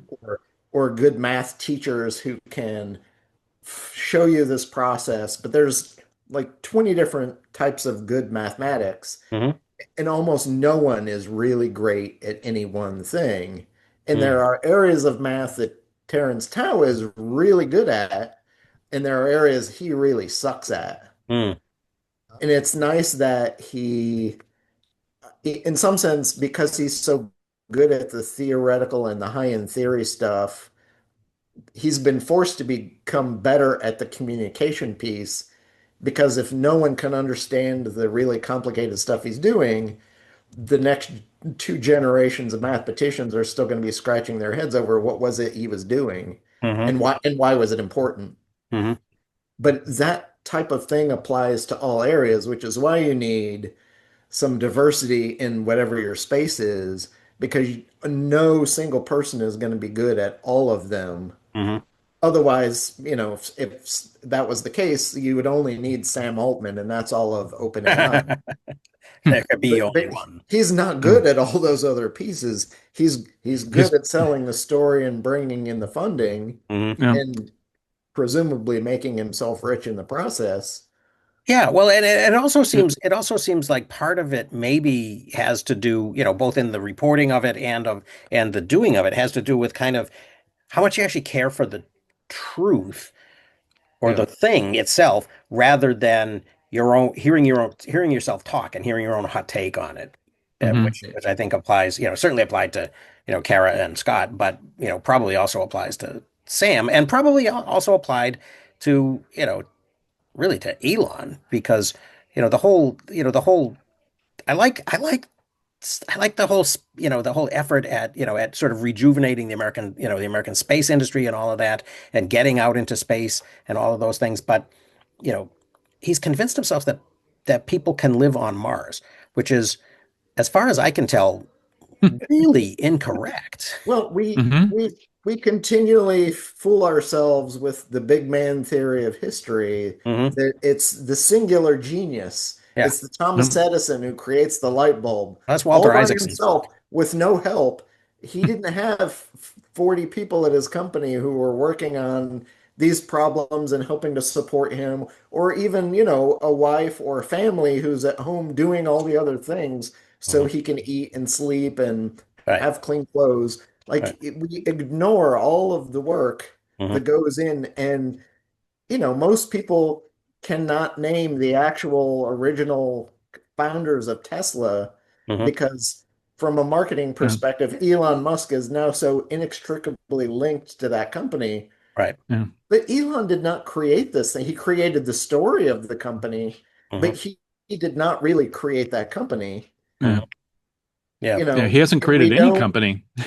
He didn't start So any. at He least one of the bought things I in. appreciate about this book is it's giving us the names of the Hmm. AI researchers, the on boots on the ground people Hmm. who are doing some Yeah. of the work. But Yeah. even then, this book is still focused on Elon Musk and Right. Sam Altman, and Hmm.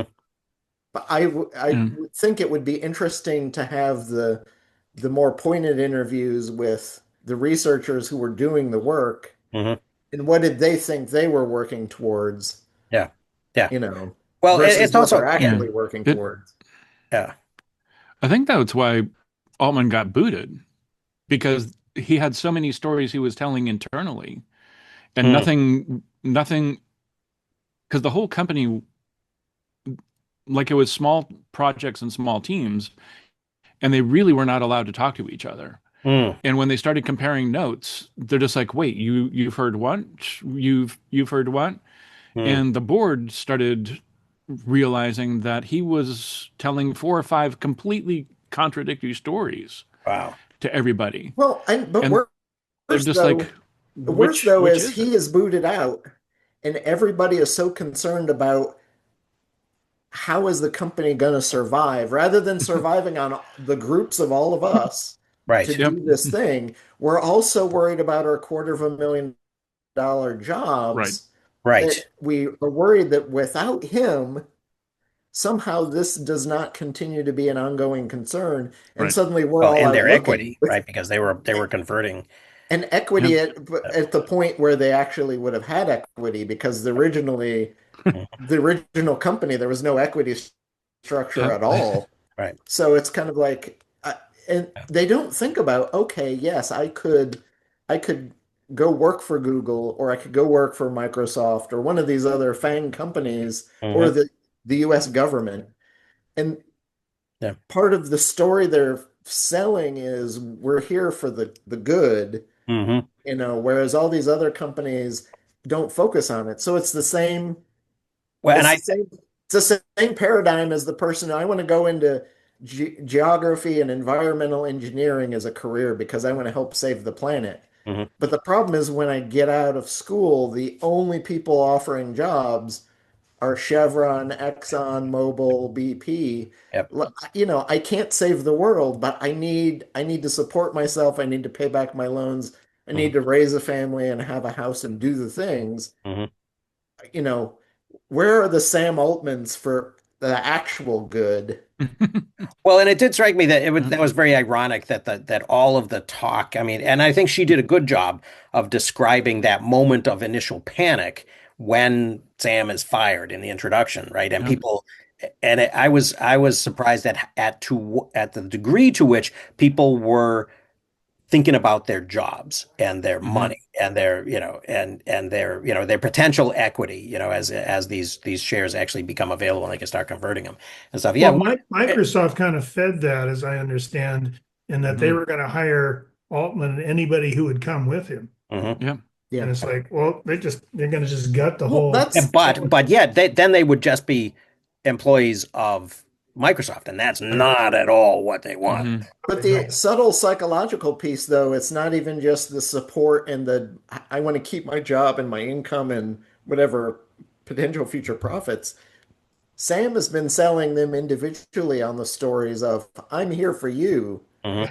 and I want to see you succeed. So they Mhm. think he is integral to the entirety, but they don't see the 50 other moving pieces around them Mhm. that Sam's made that same promise to everybody, Right. Well, which is which is what Trump has done yeah, which is broadly potentially to true if Sam is a conductor of an orchestra and, and is the only person who sees, can see all the parts and blend all the parts and do the thing. And that seems to have been sort of the impression that he was trying to leave people with. One of the things that's interesting though, this whole, kind of when it comes, when the past, when it's all in the past and it becomes history, right?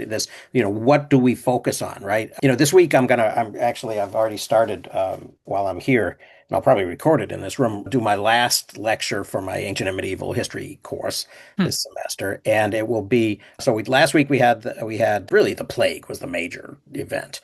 And so, so now we're coming out of the plague, and I talked about, sort of the beginning of the end of feudalism and the workers, starting to recognize the value of their product and labor and everything.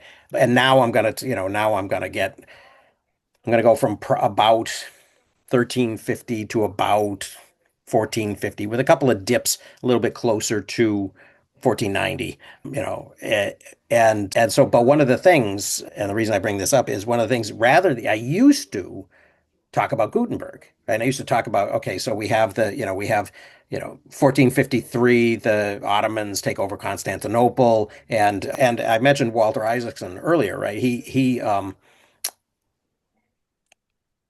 don't normally. I suppose I could. It's kind of weird because I've got, there's like 24 things that I have to kind of talk about on the way. Um, I so So I was For the thinking, people okay, watching on video, I asked him, did he Oh, I'm mention sorry. Yes, the yes. Fourth Lateran Fourth Council, Lateran which Council. Yeah, made the modern Catholic Church and yeah, dramatically shifted yeah, from the Middle Ages into the. yeah. That's true. And actually, yeah, maybe I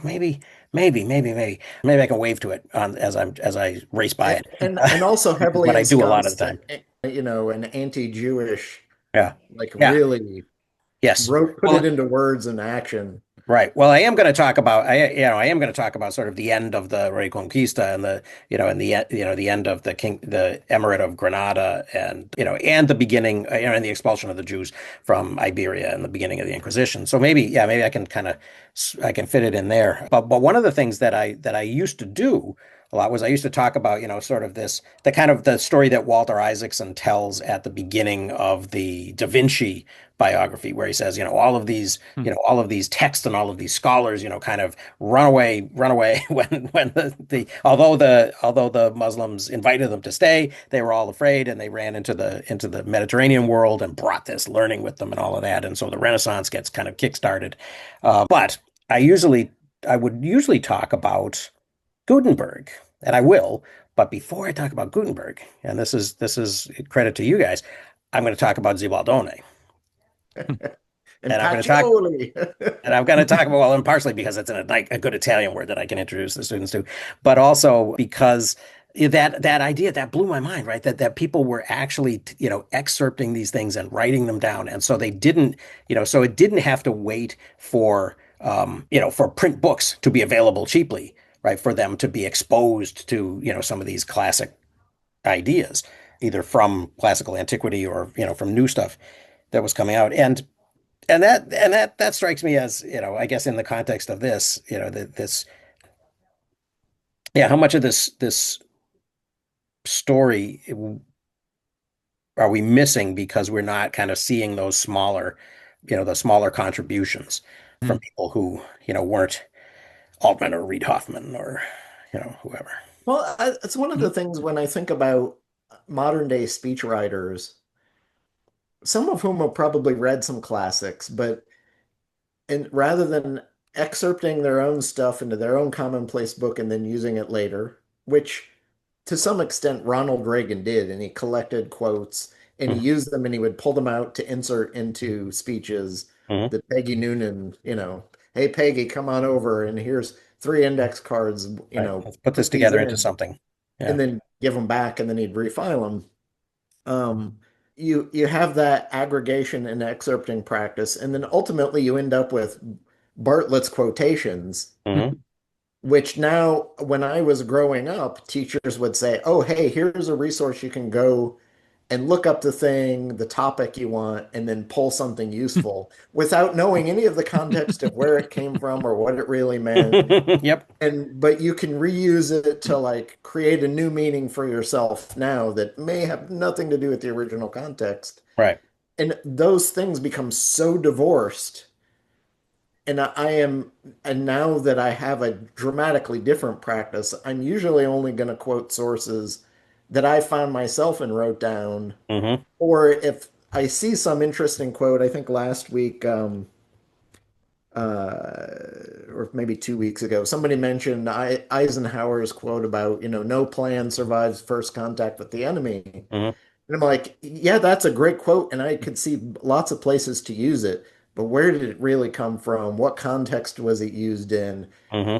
How did he really mean it? And so I need to go back and read the full of the original Right. before I'm even remotely willing to Hmm. excerpt it and put it. So I have the idea on a card, but Yeah. until I've read the original and have more context around it, Hmm. Mhm. it's just it's an aphorism that sounds interesting, but how true is it really in practice? And can you give 50 examples of Right. that as a thing before you really, use Hmm. use it? And so, Hmm. and I do that for almost all the great crazy quotes.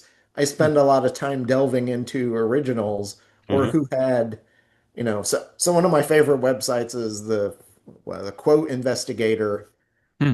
who goes in and not only finds that quote, but he'll find variations of that quote or that sentiment across 3 centuries and people who wrote things that were tangential to it, Hmm.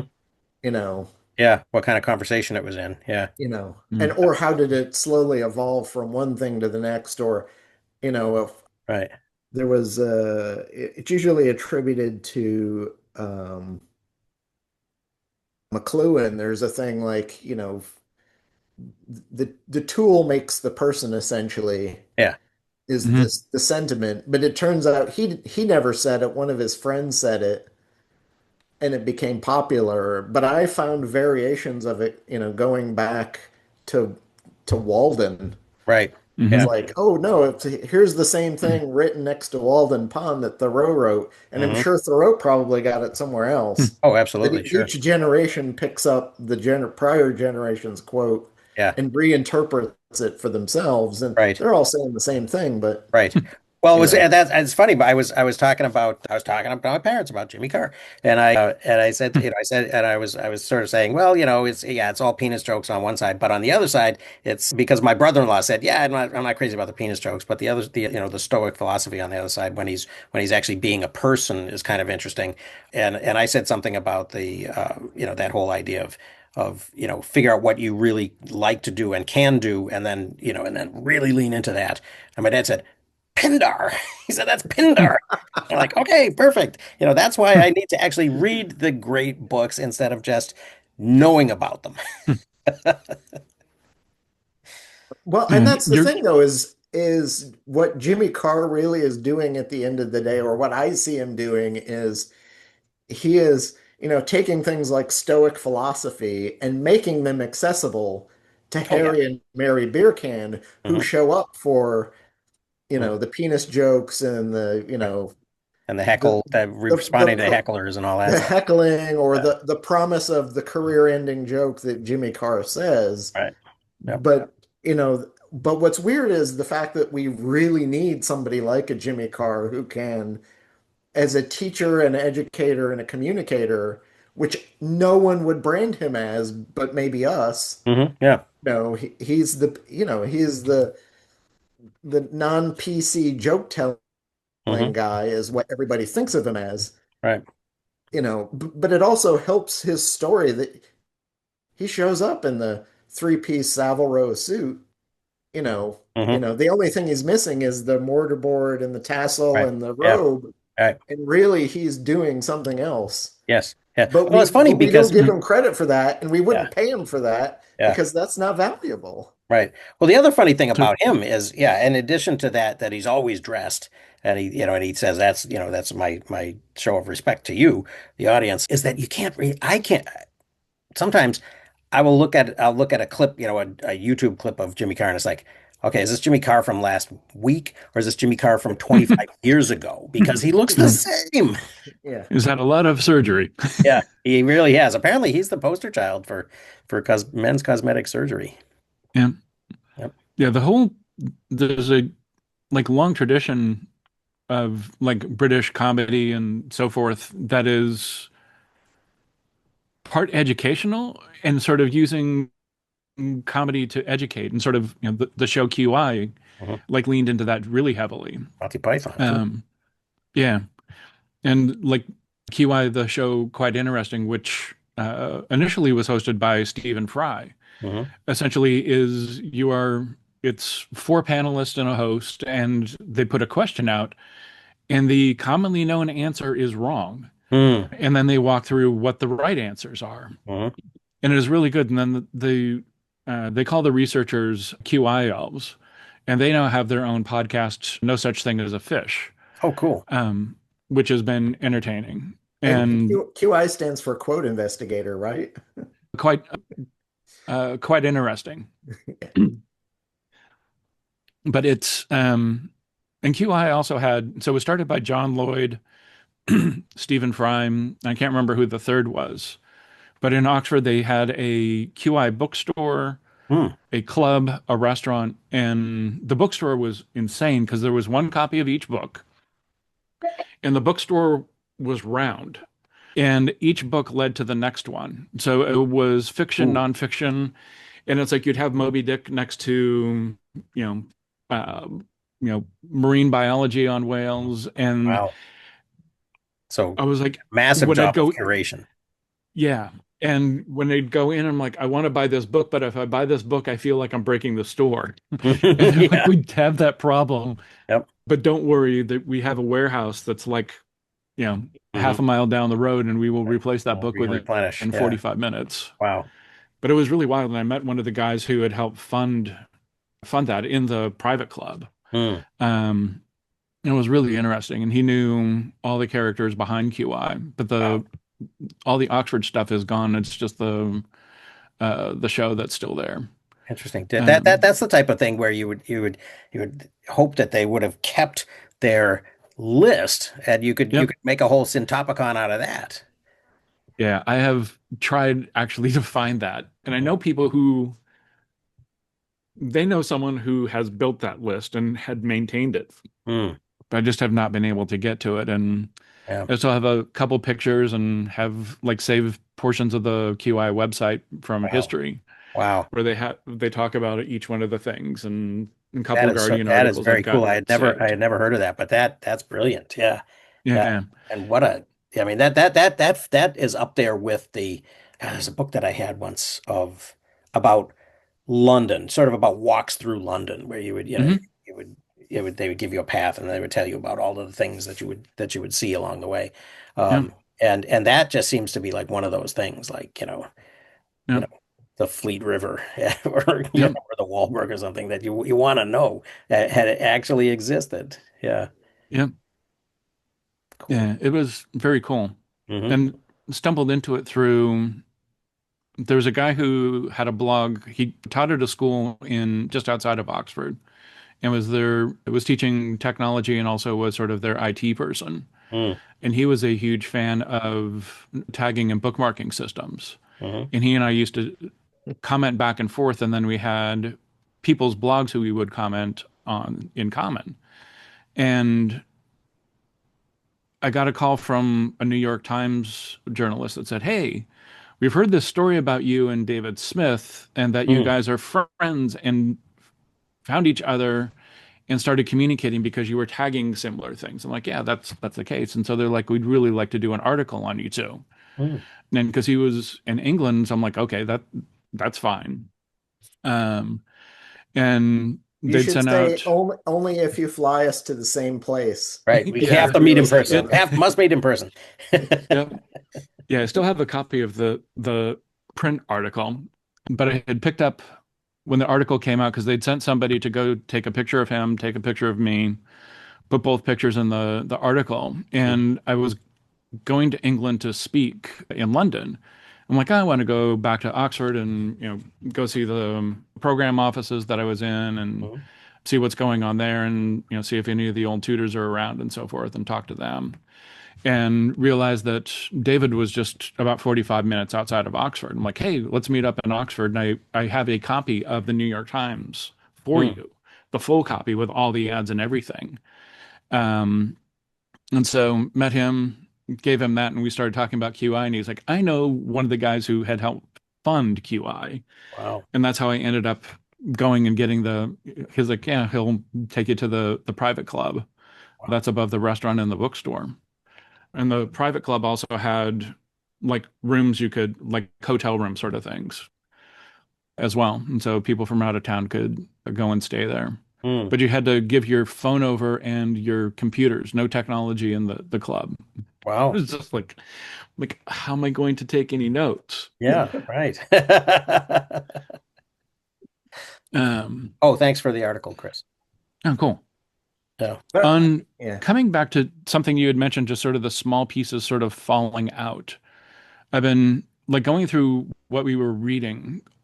An awful lot of those small pieces were getting added in, and I'm still waiting for some of the pieces to drop. But one of the pieces I've been following, or people I've been following lately in sort of trends, because I'd started using AIML back in like 2008 and had sort of stayed on top of all of this. And I'm like, the generative AI is just, I'd still call it interpretive dance of Mm. AI. Yeah. Because it doesn't really get facts right. Mhm. And that's not the important piece. The important piece is to look like it is a human output of whatever. Mhm. And sort of they're trying to back into getting sort of facts correct and sort of the discriminative AI. That's where the fact checking was, and being able to surface things that humans couldn't see that were future problems so you could understand them early. But following Jan LeCun, who teaches at NYU in AI, and also had been the leader of the Meta AI lab for a long time, like 15 years or so. And he's been talking for the last 2 or 3 years about LLMs are really problematic, and it is not the future getting to AGI and all the things that Altman is talking about. You can't get there through the LLM path. Mm. And it's another path. And he's like, there's more success on getting facts right, getting other things with smaller models that are honed. Mhm. But in the last month or so, he left Meta.